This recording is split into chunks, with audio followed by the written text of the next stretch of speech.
Hey, welcome to this video. In this video, I'll show you how I sculpted this beautiful girl.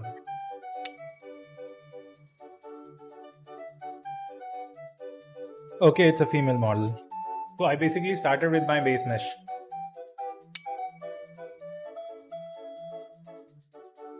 I mean to say the base mesh I created a while ago.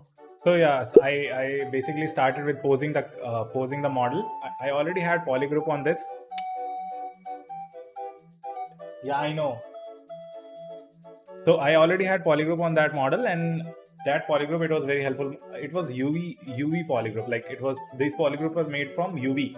There is this option in polygroup menu. You can just go there and you can find polygroup by UV islands. So over there you can polygroup the mesh with the UV if you have UV on your base mesh. So I just posed it. While posing that head, I did one mistake which I'll show you later.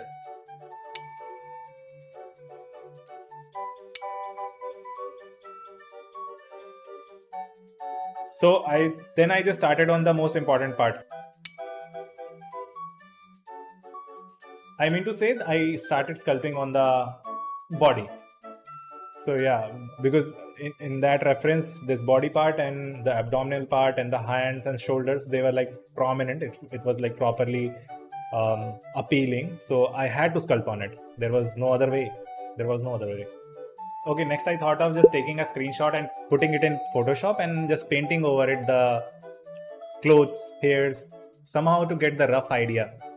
So next I focused on the body. Like from the bust, I just started with the abdominal part, bust part, rib cage. I have to define the rib cage properly, and then the thick thighs, because in that reference,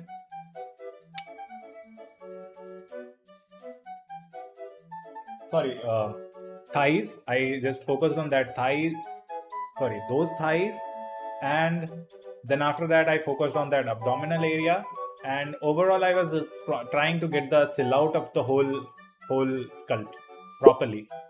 So after sculpting this, I was jumping around, like I was going to the thighs, then the body, hip area, then the deltoid area. Sorry, it's not deltoid, it's deltoids. Because of you, I'm keep on messing up the voiceovers. So after that it was time for me to mask out the whole area where I want the clothes to come out.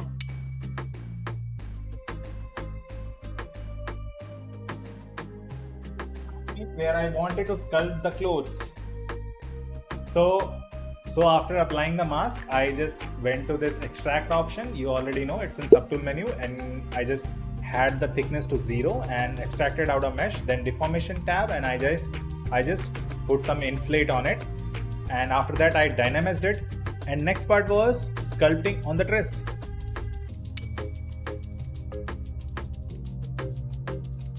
So I started sculpting on the bust area so that I can make the stretch of the clothes properly sculpted. And next part was to sculpt the turtleneck kind of thing. Yeah, I researched online that this is called turtleneck sweater kind of thing. Yeah, I'm saying it's sweater, but I don't know it's sweater or not, but I defied the rule of folds which comes in sweater. So that is fine, it's just a sculpt. Because I sculpted too much, like I sculpted too much wrinkles on it. And in sweater, like in woolen clothes, there is not that much wrinkles. I know that, but I just sculpted it. I don't know, like I just did it because it was kind of meditating. I was just putting strokes and playing in it.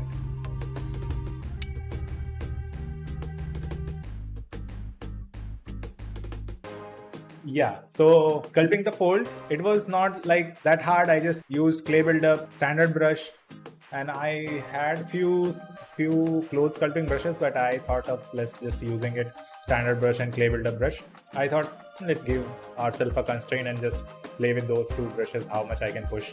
I just thought, but somehow it turned out okayish. It was not that great, but yeah, it was okayish. So again, I was just focusing on the body, and because most of the sculpts were around the tight parts, and by the tight parts I mean the bust area and the hip area.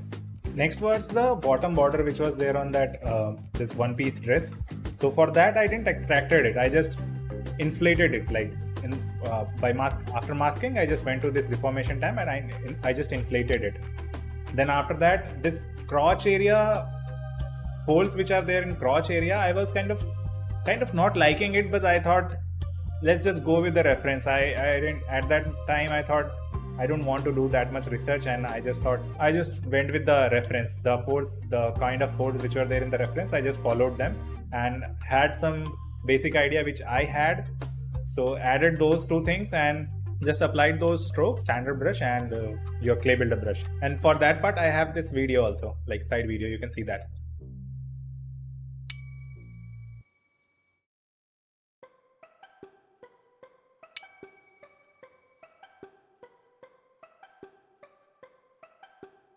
Yeah, I was like kind of watching a anime at that time, and I was just sculpting at the same time. Most of the time when these kind of repetitive or tedious things happens, I just usually watch anime. Usually I watch anime, and at the same time I try to just do the sculpt with the reference, whatever I have.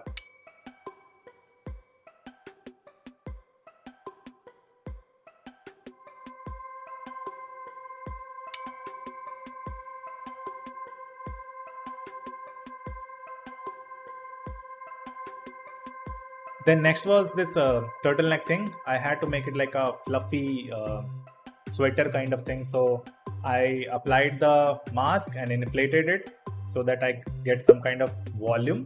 And after getting that volume, I just thought, okay, let's edit that volume a little bit. So now this is the part where I did that mistake. I was mentioning that earlier in the video that I messed up with I did some mistake with the face. So that was like, I already posed the face, like I already posed the head. So now the symmetry is gone, and this mesh was not symmetric. This like topology of this mesh was not symmetric. So there was no way for me to correct the face, and I just didn't want it to like go asymmetrically and to correct the face. So what I did is, I had this T-pose mesh earlier. I just went and took that T-pose and aligned it with the scale of that whole mesh, then cut out the only head part, then sculpted in symmetry. You can see that I'm just correcting the lip area and nose area, like step by step. I was just kind of going around and focusing on one part at a time.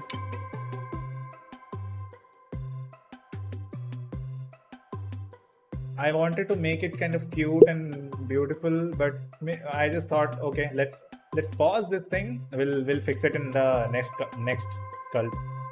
Still, I was just doing it for a couple of hours. I was just focusing on sculpting the nose properly, lips properly. Then this head, the skull shape is very important because I always mess up with the skull shape. So I was focusing on that.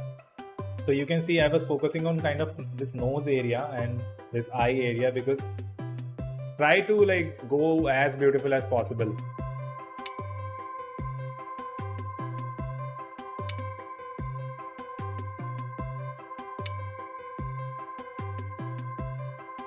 Yeah, I know I have to work more. So yeah, eyebrows also like that. I just had a mask on it, then extracted out the eyebrows and dynamized it. And I've read somewhere that if your model's ears are looking good, that means you have worked on the model. So I just took it as a chance and I just sculpted the ears properly, tried to sculpt the ears properly. And for the eyelashes, I was just using a mask, and after extracting the mask, I just had that extracted part remeshed, and after remeshing, I just used the move brush and like properly placed it wherever I wanted. Now you can see that I am everything which was with the head, I had it in the folder. Then I transposed that folder and just placed that folder in the place of that head, that already posed head. Then it was time for me to sculpt the hairs.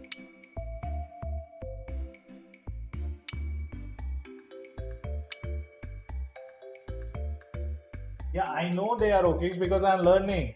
So yeah, I just applied the mask on the head and extracted out the mesh and just try to pull and push here and there the whole volume so that I can get the silhouette of that thing first. Then I'll go on the layering part of hairs, which I have already talked about in my other videos, which are like how to sculpt hairs, there are many videos on this channel. You can just check it out if you want. And so this first layer, this base layer, was like the whole ground where I'll be having layers, different layers, and whole proportion of the thing, like whole volume and proportion of the thing. So for this particular base layer, because I wanted it to be a speed sculpt, it was not like I had to make it a perfect sculpt. I was just practicing the strand part. Now this strand part, for that I used curved strap snap brush, which is there in ZBrush already. Use the stroke settings for that brush and just applied it, thinking in mind. Yeah, I think by thinking in mind, I was like placing the bangs on the head, and this part, this is damn standard. Like I can't just have this thing flat and plain, so I just applied some damp standard so that if someone goes and look from like look for detail, they find the detail.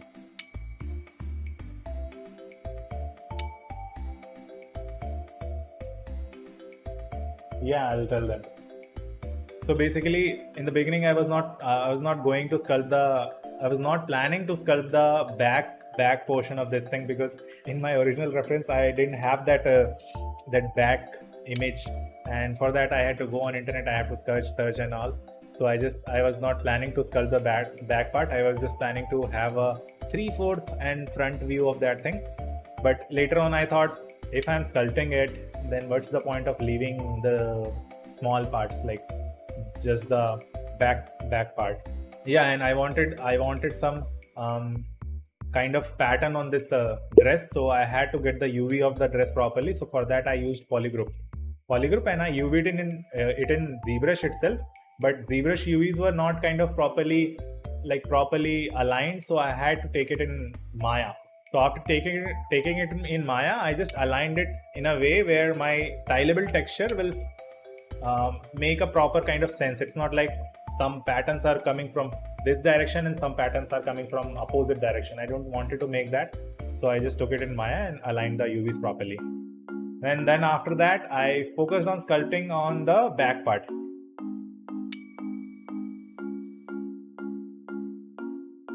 Yes, obviously I have to sculpt the back part also, right? So yes, I sculpted the back part, and with the back part I thought I'll just go on the detail with the hairs also. Like I didn't leave the hairs. I just sculpted the hairs and the what do you call it, the dress also. So both the things I sculpted, and here's the final look.